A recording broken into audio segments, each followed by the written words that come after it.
Melody Munch, and I'm a second grade teacher in Oklahoma.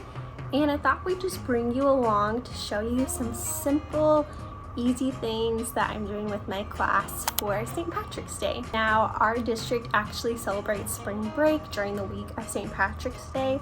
So I typically save these activities and do them when we come back from spring break because it's a nice way to ease back into the routines of school, and it's fun to celebrate St. Patrick's Day since we didn't get to. So we don't quite have that fun like all wear green vibe since it's not truly St. Patrick's Day, but it's still fun to incorporate all of those activities that we would have done if we were in school on that day. If we were actually in school on St. Patrick's Day, I would have encouraged everyone to wear green because that would have been really fun, but just didn't seem as important since it's not technically St. Patrick's Day anymore. But I did wear my cute Lucky Teacher t-shirt, which is so cute, and I'm just going to take you along to show you the simple, fun, and easy things that we are doing today. So the first thing we did when students came in this morning is this You're My Lucky Charm coloring page.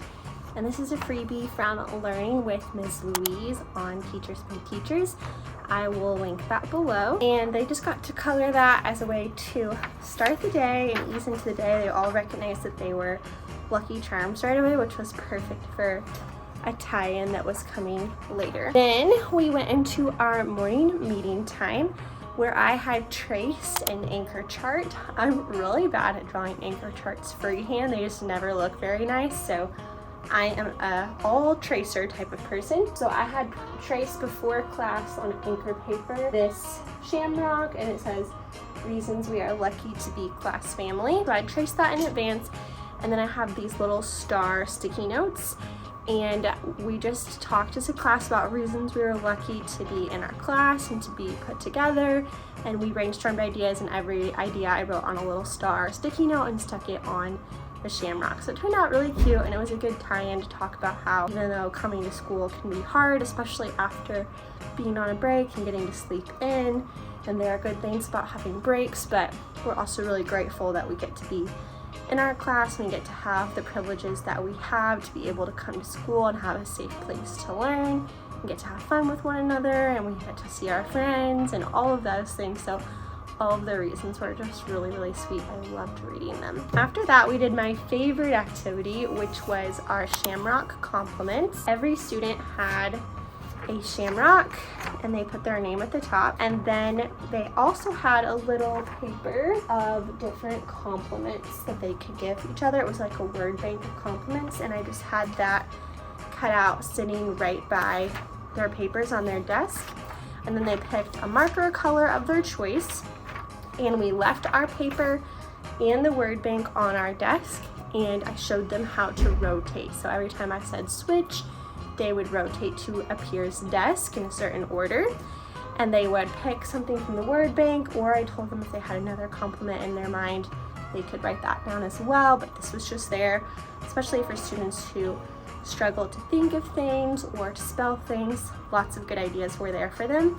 So they just picked something that they wanted to say to compliment that person and wrote it on their Shamrock, and then I kept calling switch, and they would move to the next desk, and it worked really, really smoothly. So they just brought their marker, and everything else stayed on that student's desk, and we just rotated around the room until we were back at our original desk.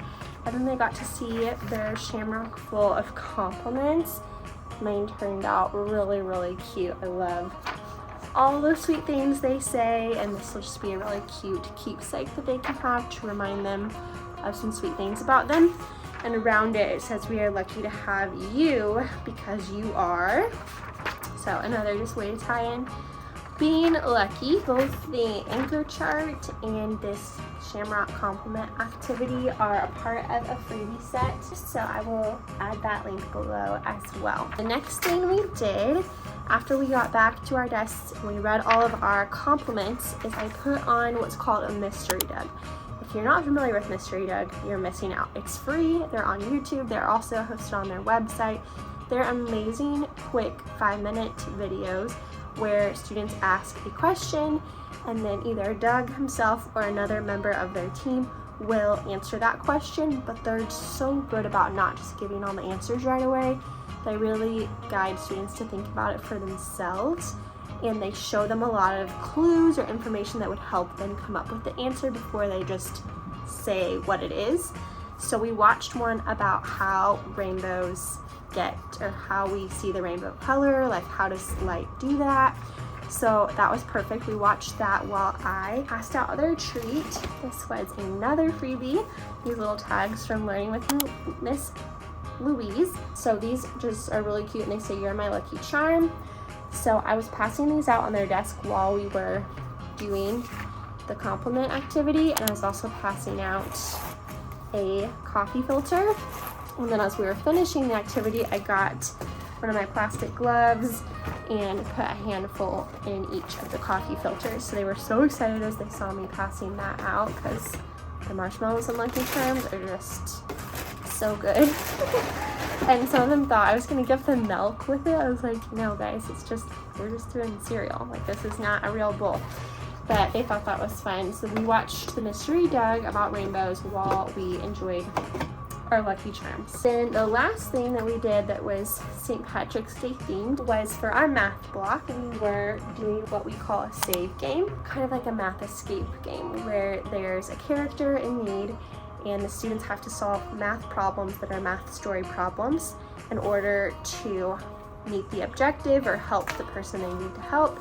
This one was a little bit different because it was a Shamrock that was trying to lead them to a treasure, but they have a time limit, so they have to get through all the questions and unlock a passcode before the time is out. So my students are getting really, really good at these. We've done them for pretty much every month of the year, so they kind of know the drill at this point. So they pull up the form and they put their names in. It says, hello there friend, have I got an adventure for you. My name is Shammy the Shamrock. I've hidden a treasure for you at the end of the rainbow, but you've got a time limit to find it. Lucky for you, I'll give you some clues to help you get it fast. Let's begin.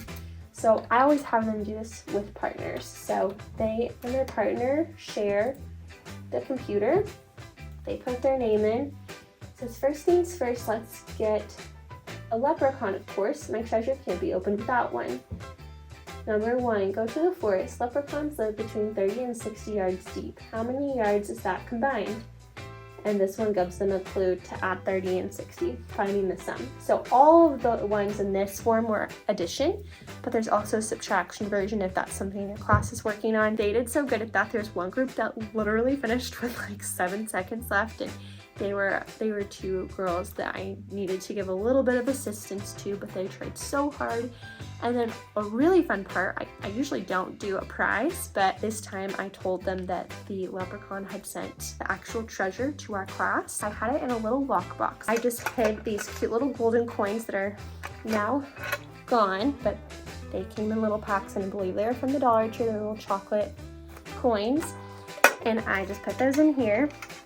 And then something fun I did this time is, instead of just letting them have the key right away, I told them I had hidden the key somewhere in the room, and they had to guess where it was. So I'd hidden it in a little bowl of like rainbow markers.